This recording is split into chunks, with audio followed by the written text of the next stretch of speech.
Hello, good evening and welcome back to my YouTube channel 3 आई। So दोस्तों, कैसा रहा आपका आज का मार्केट का एक्सपीरियंस? वैसे जैसा यदि आपने कल का मेरा वीडियो देखा होगा तो मैंने आपको बताया था कि आज हमको थोड़ा-सा डाउनफॉल्स दिखाई दे सकता है और आप देख सकते हैं कि आज हमको गैप अप ओपनिंग दिखाई दी है मार्केट की एंड अपने कल के हाईज़ को हमको ये टच करते हुए नहीं दिखाई दिया है आज मार्केट। सो थोड़ा-सा वीडियो को यदि आप ध्यान से सुनेंगे तो आप नेक्स्ट डे के लिए ईज़िली प्रिपेयर हो सकते हैं। सो आज बीएसई की बात कीजिए तो 80,000 से थोड़ा-सा नीचे आते हुए हमको दिखाई दिया है, मतलब 996 के पॉइंट पे जाते हुए हमको बीएसई क्लोज़ होते हुए दिखाई दिया है। निफ्टी की बात की जाए तो 24,323 के पॉइंट पे हमको निफ्टी की आज क्लोजिंग दिखाई दी है। 52,600 के पॉइंट पे हमको जाकर के आज बैंक निफ्टी में बड़ी गिरावट दर्ज करी है। और मिड कैप निफ्टी की बात की जाए तो 57,889 नब्बे के पॉइंट पे हमको आज की इसकी क्लोजिंग होते हुए दिखाई दी है, जो कि ठीक-ठाक रहा है। मतलब आज का मार्केट इधर मतलब एंड पर हमको थोड़ा-सा प्लस साइड मूवमेंट होते हुए दिखाई दिए हैं इसमें। तो चलिए यहाँ पे हम बात करते हैं कि आज हम क्या-क्या बारे में किस-किस चीज़ों को यहाँ पे टॉपिक को कवर करने वाले हैं। फर्स्टली आने वाले सबसे बड़े आईपीओ के हम यहाँ पे कवर करने वाले हैं। सेकंड यहाँ पे हम बात करेंगे एचडीएफसी बैंक में आई गिरावट के पीछे का क्या कारण है। एंड थर्ड यहाँ पे हम बात करने वाले हैं रेलवे से के स्टॉक में जो हमको अभी फ़िलहाल तेज़ी पड़ती हुई दिखाई दे रही है, उसको थोड़ा-सा हम देखेंगे। तो देखिए, सबसे पहले हम यहाँ बात करने वाले हैं आईपीओ के बारे में। तो कौन-सा है किसके बारे में बात करने वाले हैं? देखिए, रिलायंस का जियो जो है, रिलायंस जियो का ने अपना सबसे बड़ा आईपीओ अनाउंस किया है, जिसका उन्होंने प्राइस रखा है 55,000 करोड़। देखिए, 55,000 करोड़ का जो है आईपीओ का अमाउंट रखा गया है। इतने बड़े लेवल पे आईपीओ लॉन्च होने वाला है। 55,000 करोड़ का प्राइस लेकर के आईपीओ लॉन्च होने वाला है। देखिए, अगले महीने मतलब अगस्त के फर्स्ट वीक में हमको ये आईपीओ आते हुए दिखाई दे सकता है। अभी इसकी डेट अनाउंस नहीं की गई है, बट अप्रॉक्सिमेट बताया जा रहा है कि अगस्त के फर्स्ट वीक में हमको इसका आईपीओ आते हुए दिखाई दे रहा है। देखिए, रिलायंस की बात की जाए तो रिलायंस क्या है, 11 लाख करोड़ के मार्केट कैप की कंपनी है, जो कि एक बहुत बड़ा मार्केट कैप है इसका। तो इसकी कुछ हिस्सेदारी बेचने मतलब मार्केट में निकाली गई है। 55,000 करोड़ रुपए का आईपीओ यहाँ पे लाया जा रहा है रिलायंस के थ्रू। तो देखिए, इसकी सबसे ज़्यादा इम्पोर्टेंट बात ये है कि देश का अब तक का सबसे बड़ा आईपीओ होने वाला है। ये इतना बड़ा आईपीओ किसी भी कंपनी के द्वारा नहीं लाया गया है अभी तक के। तो सबसे बड़ा आईपीओ हमको आते हुए दिखाई दे रहा है रिलायंस जियो का। तो आई थिंक कि ये अपना-अपना लक आज़माने का बहुत अच्छा मौका है। रिलायंस जियो एक बहुत अच्छी कंपनी है। यहाँ पर यदि आपको लक लक लग जाता है एंड आपको आईपीओ आपको मिल जाता है, तो ये आपके लिए बहुत अच्छी बात होगी। सीधे पैसा डबल करने वाली बात आती है आईपीओ में। तो देखिए, यदि आप थोड़े-से किस्मत वाले हैं, आपकी किस्मत लग जाती है, तो यहाँ पर एक बहुत बड़ा ऑफ़र आप एक्सेप्ट कर सकते हैं। तो चाहें तो आप इसका आईपीओ मतलब देखिए, मिल सकता है तो लीजिए इसका आईपीओ। एंड सेकंड यहाँ पे बात करते हैं कि सबसे बड़ा आईपीओ है, प्रॉफ़िट वैल्यू यहाँ पे ज़्यादा होने के चांसेस है। जल्दी-जल्दी बुकिंग करिए जिसमें फ़ायदे की बात रहेगी। एंड एक और बात करते हैं कि इसके पहले किस कंपनी का आईपीओ आया था। देखिए, एलआईसी का हमको इसके पहले एक आईपीओ आते हुए दिखाई दिया था, जिसकी वैल्यू थी 31,000 करोड़ के आस-पास की। उसके पहले एकमात्र ये ऐसा आईपीओ था जो हमको थोड़ा-सा बड़ा आते हुए दिखाई दिया था। एंड अभी के अनाउंसमेंट की बात की करते हैं, तो अभी फ़िलहाल में हुंडई कंपनी ने अपने मतलब इंटरनल न्यूज़ेस से पता चला था कि हुंडई कंपनी अपना आईपीओ लॉन्च करने वाली है, जिसकी वैल्यू थी 25,000 करोड़ के आस-पास की। तो आई थिंक इस साल का सबसे बड़ा आईपीओ होने वाला था हुंडई का, बट इसको बीट करते हुए अब हमको रिलायंस का जियो आगे जाते हुए दिखाई दे रहा है। तो देखिए, आप अपना आईपीओ किसी भी कंपनी में आज़मा सकते हैं, दोनों ही बहुत अच्छी कंपनियाँ हैं। सभी में अपना पैसा इन्वेस्ट करिए, कहीं न कहीं तो लक लगेगा। चलिए, अब यहाँ पे बात करते हैं एचडीएफसी बैंक के बारे में। तो देखिए, एचडीएफसी बैंक अपने हाईज़ को टच करते हुए हमको अभी कुछ दिनों में दिखाई दिया था। बहुत अच्छा परफ़ॉर्मेंस करते हमको दिखाई दे रहा था। उसका रीज़न था, वो तो कल की वीडियो में मैंने आपको बता दिया था कि उसका रीज़न क्या है। बट अब यहाँ पे बात करते हैं कि आज इसमें हमको बहुत बड़ी मतलब 2 दिन से हमको इसमें बहुत बड़ी गिरावट दिखाई दे रही है।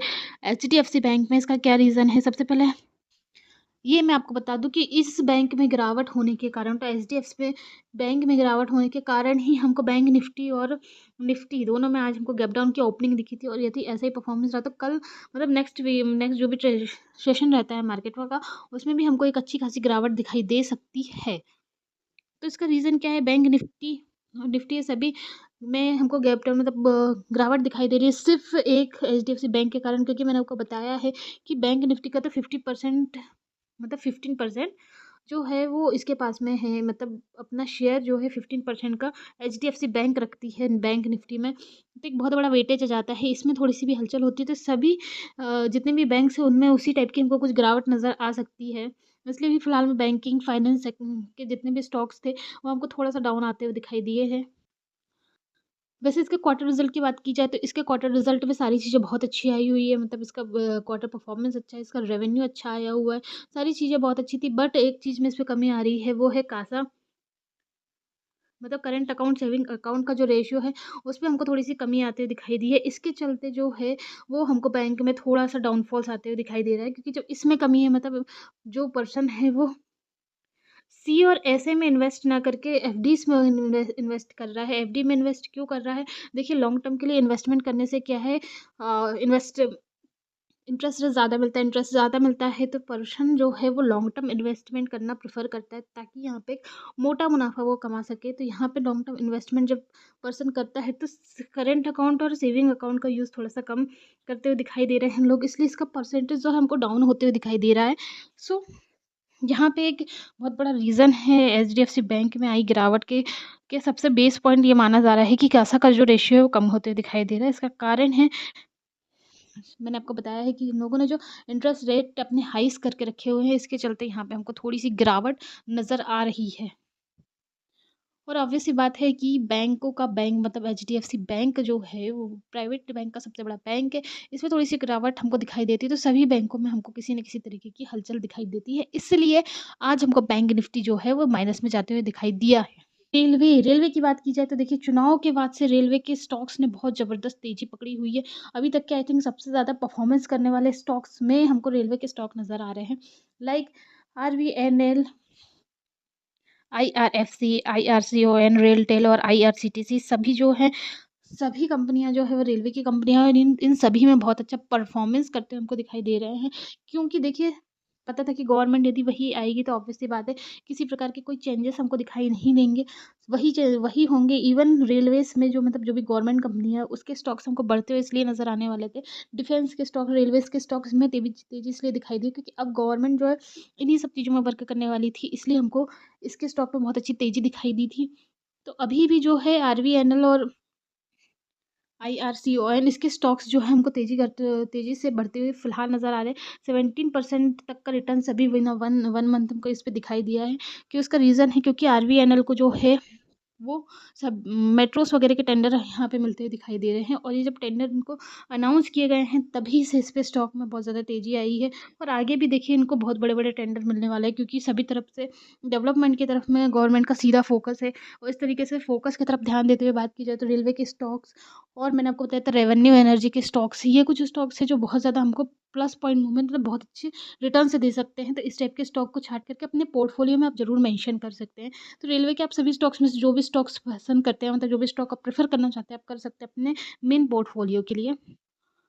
तो चलिए यहाँ पे हम बात करते हैं हम नेक्स्ट निफ्टी की पीवर चार्ट के बारे में। तो 24,323 के पर आज हमको क्लोजिंग होते दिखाई दी है। कल का पहला रेजिस्टेंस 24,400 हमको बनते हुए दिखाई दे रहा है। सेकंड रेजिस्टेंस की हम वहाँ पे बात करें, 24,489 बनते हुए दिखाई दे रहा है। एंड 24,205 ये पहला सपोर्ट बनते दिखाई दे रहा है। सेकंड सपोर्ट की बात की जाए तो 23,089 ये सेकंड सपोर्ट बनते दिखाई दे रहा है। देखिए, यहाँ पे बात करते हैं यहाँ पे मैं आपको रोज़ बताती हूँ कि इनको थोड़ा-सा ध्यान रखा करिए। कल भी मैंने आपको ये बताया था कि अमावस्या के दिन यदि हायर हाई टच करता है, तो ऑब्वियस सी बात है कि हमको मार्केट अपर साइड ज़ोन में दिखाई देगा, एंड उसके बाद में यदि थोड़ा-सा लो की तरफ जाता है, तो थोड़ा-सा डाउनफॉल्स हमको इन दिस वीक दिखाई दे सकता है। देखिए, हुआ वही कि आज हमको थोड़ा-सा डाउनफॉल्स दिखाई दिया। थोड़ा-सा बने रहिए, हो सकता है कुछ अच्छा अपडेट हमको इसमें मिल जाए और आप उसके अकॉर्डिंग आगे अपना वर्क करें। ऑन मार्केट यदि आप ट्रेडिंग करते हैं तो थोड़ा-सा उसको व्यूज़ इन सब चीज़ों के अकॉर्डिंग लिया करिए, एस्ट्रोटॉक के अकॉर्डिंग लिया करिए, तो ये सब चीज़ें थोड़ा-सा फ़ायदा करता है हमको। टॉप गेनर्स की बात की जाए तो आरवीएनएल, येस बैंक। देखिए, मैंने अभी मेंशन किया था आरवीएनएल का बहुत अच्छा परफॉर्मेंस है। आज इसका परफॉर्मेंस आप देखिए कि 17% के आसपास का मूव हमको करते हुए दिखाई दिया आरवीएनएल। येस बैंक की बात की जाए तो 11.32% के साथ में प्लस साइड मूवमेंट करते दिखाई दे रहा है। आईआरसीओएन, यहाँ पे भी देखिए मैंने आईआरसीओएन को मेंशन किया हुआ था। आईआरसीओएन ने 10% की तेज़ी हमको दिखाई दी है। एंड उसके आगे बात करते हैं रेमंड की, तो रेमंड में 9% के आसपास की हमको तेज़ी दिखाई दी है।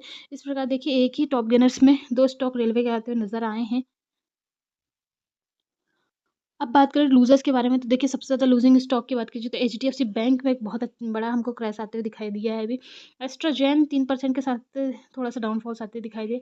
ग्राइंडवेल 3.31% के साथ में आते हुए दिखाई दिया है। एंड मेड प्लस जो है वो भी हमको 2.99 मतलब लगभग 3% के आस-पास डाउनफॉल होते हुए दिखाई दी। फिर उसके आगे हम बात करते हैं एफआईआई और डीआईआई के डाटा को लेकर के। तो देखिए आज हमको एफआईआई के थ्रू बाइंग करी दिखाई दी है 1241 करोड़ के आसपास की। एंड डीआईआई ने आज फिर हमको थोड़ा-सा सेलिंग प्रेशर दिखाई दिया है। मतलब 1651 करोड़ के आसपास की हमको इस पे सेलिंग दिखाई दी है। अब लास्ट बात करेंगे एडवांसेस डिक्लाइंसेस स्टॉक्स के बारे में। तो देखिए अच्छा खासा स्टॉक का परफॉर्मेंस रहा है। क्लोजिंग के टाइम पे 1371 स्टॉक ऐसे थे जो प्लस साइड मूवमेंट करते हुए दिखाई दिए हैं। 982 स्टॉक ऐसे थे जो थोड़ा-सा हमको डाउनफॉल्स आते दिखाई दिए, जो कि एक अच्छा रेशियो है। बट फिर भी आज थोड़ा-सा मार्केट में हमको नेगेटिविटी दिखाई दी थी। ओके, बट ये क्या है, सभी स ऐसा नहीं कि निफ्टी में लिस्टेड स्टॉक्स है, सभी स्टॉक्स है, तो इसलिए थोड़ा-सा अप डाउन परफॉर्मेंस हमको दिखाई दे सकते हैं। So thank you so much for watching my video. यदि आपको मेरा वीडियो अच्छा लगता है तो प्लीज़ लाइक करिए, शेयर करिए, सब्सक्राइब करिए। मेरा यूट्यूब चैनल श्रेया है। Thank you so much.